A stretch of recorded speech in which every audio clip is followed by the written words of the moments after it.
هقول لكم النهارده ازاي نعمل فراخ الحاتي المشويه وتطلع معاكم طعمها ولونها وتتبيلتها زي اللي بنجيبها من بره بالظبط، وطريقه بقى تسويتها في الفرن عشان تطلع معاكم اكنها مشويه على الفحم. تتبيله فراخ الحاتي بقى بسيطه جدا ومش محتاجه اي افتكاسات. هم نص كوبايه ميه بصل وطماطمايه مبشوره وفصين توم مفرومين ومعلقه صلصه وشويه توابل بقى ملح وفلفل اسمر وبابريكا وبصل بودر وبهارات فراخ بس، و3 معالق كبار زيت زيتون، ودول بيطروا الفراخ جدا. ونقلب بقى كل ده، وفي الاخر كده ضفت حوالي ليمونايه معصوره، حطيت بقى فيها الفراخ اللي كنت عامله فيها فتحات تحت الجلد عشان التتبيله تخش جواها كويس، وطبعا دعكتها بالتتبيله كويس جدا.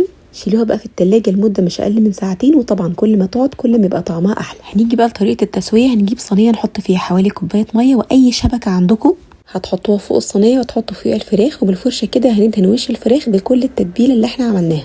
انا هنا استخدمت الشبكه اللي هي مخصصه للشوي، بس اي شبكه عندكم تقضي الغرض. فرن بقى درجه حرارته 220 لمده 45 دقيقه. اول تلت ساعه بنغطيها بورق فويل، وبعدين بنشيل الفويل ونسيبها بقى كده في الفرن من غير الشوايه لحد ما تحمر بالشكل اللي موجود في الفيديو. وبعد ما الوش اللي فوق يحمر هنحتاج نقلب الفراخ على الناحيه التانية عشان الوش اللي تحت كمان يحمر. وبالهنا والشفا.